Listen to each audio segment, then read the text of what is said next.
Bismillahirrahmanirrahim. Qablahu assalamualaikum warahmatullahi wabarakatuh.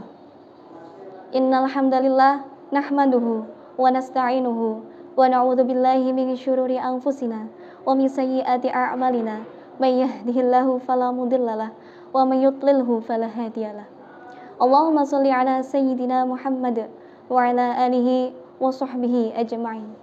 Rabbi shrah li sadri wa yassir li amri wahlul 'uqdatam min lisani yafqahu qawli. Amma awalan hayya bina nashkuru ilallahi azza wa jalla alladzi qad a'tana ni'aman wa hidayatan hatta an nastati'a an najtami'a fi hada YouTube MI Krisna Mlilir.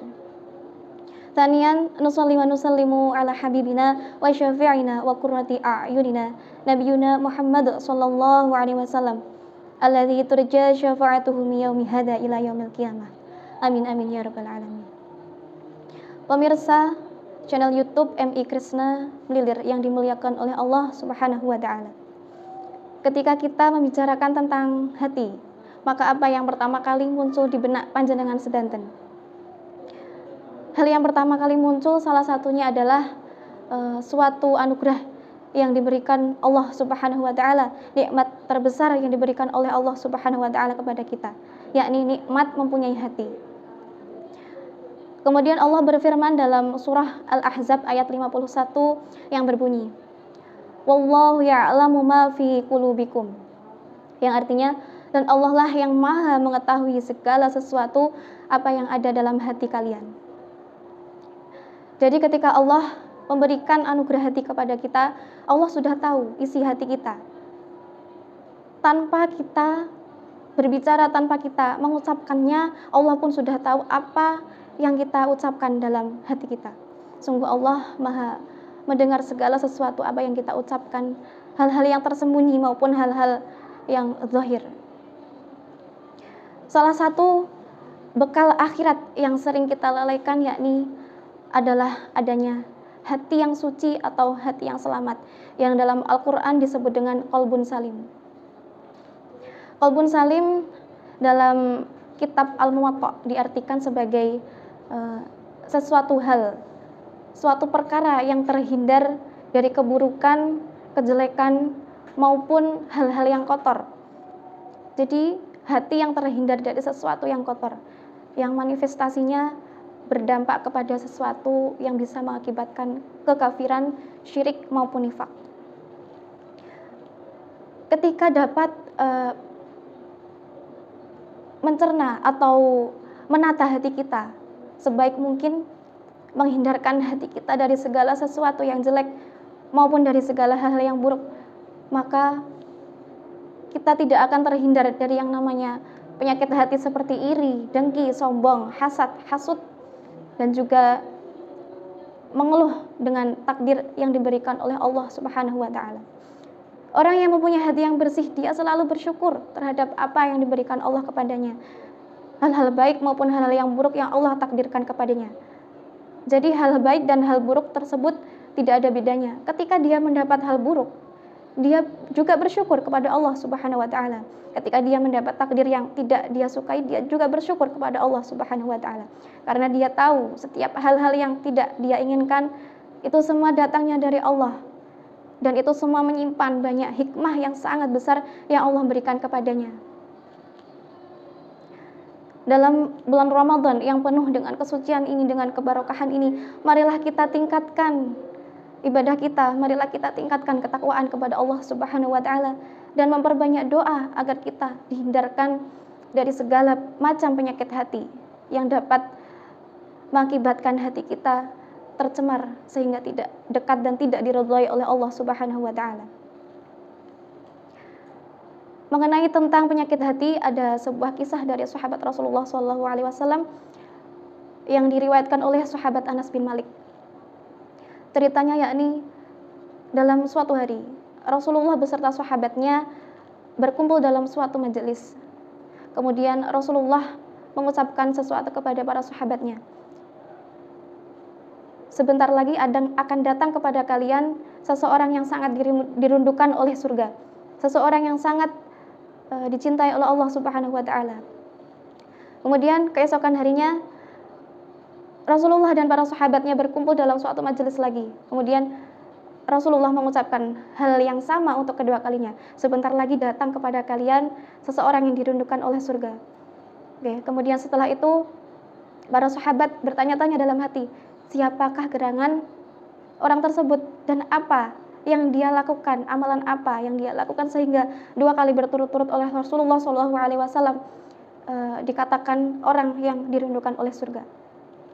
Kemudian ada salah satu sahabat yang bernama sahabat Abdullah bin Amr bin Al-As.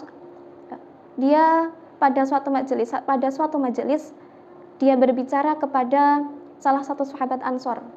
Jadi sahabat Ansor tersebut adalah sahabat yang seringkali dibicarakan oleh Rasulullah, seseorang yang berhati bersih tersebut, seseorang yang dirindukan oleh surga tersebut. Kemudian sahabat Abdullah berkata begini kepada sahabat Ansor tersebut, ya sahabat, saya ada kendala, saya sedang berlerai dengan ayah saya sehingga saya bersumpah kepada ayah saya 3 hari saya tidak akan pergi ke rumahnya. Apakah saya boleh menginap di rumah Anda? Kemudian sahabat Ansor tersebut menjawab, ya silahkan, Anda boleh menginap di rumahku. Kemudian sahabat Abdullah menginap di rumah sahabat Ansor tersebut selama 3 hari berturut-turut. Pada hari pertama, kemudian hari kedua, kemudian hari ketiga, sama sekali tidak ditemukan amalan khusus pada sahabat Ansor tersebut. Jadi sahabat Abdullah ini bertanya-tanya, ini orang nggak melakukan amalan apapun, tetapi kata Rasulullah dikatakan orang yang dirindukan surga. Saya jadi heran seperti itu. Kemudian mulai masuk di hari ketiga, sahabat Abdullah bertanya kepada sahabat Ansor tersebut, ya sahabat, sudah 3 hari saya menginap di rumahmu, izinkan saya pulang. Dan kalau boleh jujur, saya menginap di rumahmu itu bukan karena saya sedang berlerai dengan ayah saya, karena saya bertanya-tanya dalam hati, kenapa Anda bisa dikatakan oleh Rasulullah 2 kali berturut-turut, bisa disebutkan oleh orang yang dirindukan oleh surga. Kemudian saya berinisiatif untuk menginap di rumahmu dan untuk mencari alasan mengapa kamu dikatakan seperti itu dengan Rasulullah. Kemudian sahabat Ansor tersebut menjawab, ya sahabat, saya tidak melakukan amalan khusus apapun. Jadi ya amalan yang saya lakukan sama seperti apa yang kamu lihat. Seperti itu. Kemudian sahabat Abdullah berpamitan kepada sahabat Ansor tersebut. Ya, setelah berpamitan, sahabat Ansor tersebut memanggil sahabat Abdullah. Setelah beberapa langkah dia pergi dari rumahnya. Wahai sahabat, sesungguhnya saya tidak melakukan amalan khusus apapun yang mengakibatkan saya seperti itu. Hanya saja saya tidak pernah iri, tidak pernah dengki, tidak pernah hasud atau berburuk sangka kepada orang lain atau berburuk sangka kepada Allah Subhanahu wa taala. Itu saja amalan yang saya lakukan dan saya lakukan dengan istiqomah. Kemudian sahabat Abdullah menjawab, Masya Allah, itulah amalan yang engkau lakukan, yang tapi kami melalaikannya dan kami berat untuk melakukannya. Oke, cukup sekian cerita dari saya.